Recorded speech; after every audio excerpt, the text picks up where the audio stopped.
ദുഃഖങ്ങൾ ഇല്ലാതാകണമെങ്കിൽ എന്താണ് ചെയ്യേണ്ടത്? ദുഃഖങ്ങൾ ഇല്ലാതാകണമെങ്കിൽ എല്ലാ ഐശ്വര്യങ്ങളും ഉള്ളപ്പോൾ തന്നെ ആശകളെ അകറ്റണം. സുഖസമൃദ്ധിയുള്ള കാലത്ത് തന്നെ ആശകൾ ത്യജിക്കുക എന്നത് അസാധ്യമാണ്. ധനത്താൽ വിഷയാസക്തി, സുഖങ്ങൾ അനുഭവിക്കാനേ മനുഷ്യർ ആശിക്കുകയുള്ളൂ. എന്നാൽ സമ്പത്ത് നിറഞ്ഞിരിക്കുമ്പോൾ തന്നെ ആശകൾ അകറ്റിയാൽ ജീവിതത്തിലെ ദുഃഖങ്ങൾ മായുന്നതോടെ ആത്മസന്തുഷ്ടി നേടുവാനിടയാകും. നന്മകൾ വരുമ്പോൾ സന്തോഷിക്കുന്നവൻ തിന്മകൾ വരുമ്പോൾ ദുഃഖിക്കുന്നത് എന്തുകൊണ്ടാണ്?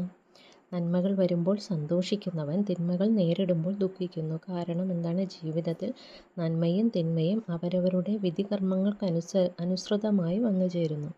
നന്മ തരുന്ന കർമ്മഫലങ്ങളിലെ സന്തോഷത്തെ തുടച്ചു നീക്കാതെ അനുഭവിക്കുവാൻ വ്യഗ്രത കാട്ടുന്നവൻ തിന്മ നേരുന്നതായ കർമ്മഫലങ്ങളിൽ ദുഃഖിക്കരുത്. കർമ്മഫലങ്ങൾ നിശ്ചയിക്കുന്നത് വിധിയാണ്. വിധിയേക്കാൾ ശക്തമായ എന്ത് കർമ്മമാണ് ജീവിതത്തിലുള്ളത്? വിധി വരുന്ന വഴിക്കുള്ള കർമ്മമാർഗം വിട്ട് മറ്റു മാർഗത്തിലൂടെ കർമ്മങ്ങൾ അനുഷ്ഠിച്ചാലും ആ മാർഗത്തിൻ്റെ മുന്നിലും അതേ വിധി കൊണ്ട് കർമ്മഫലം തന്നെ വന്നു ഭവിക്കും. ഭാഗ്യം പ്രതികൂലമായാൽ ബുദ്ധിമാൻ പോലും കഷ്ടതയിൽ ചെന്നുപെടും. മറിച്ച് ഭാഗ്യം അനുകൂലിക്കുന്ന ദുഷ്ടൻ ധനവാനും സന്തോഷവാനുമായി മാറും.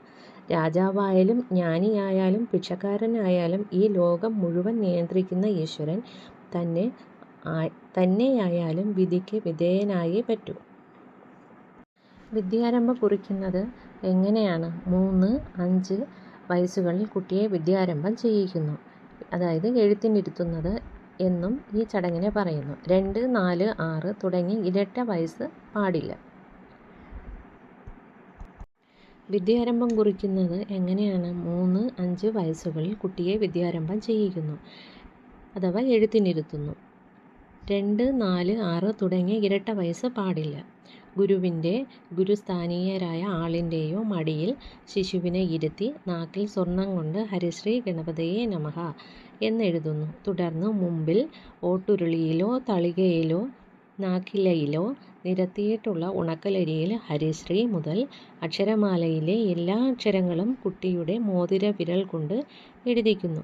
ചിലർ ചൂണ്ടുവിരൽ കൊണ്ടാണ് എഴുതിക്കാറുള്ളത്. നവരാത്രിയുടെ അവസാന ദിവസമായ വിജയദശമിയിലാണ് സാധാരണ കുട്ടികളെ എഴുത്തിനിരുത്തുന്നത്. മറ്റു കാലങ്ങളിൽ ശുഭമുഹൂർത്തം കണ്ടെത്തി എഴുത്തിനിരുത്താവുന്നതാണ്.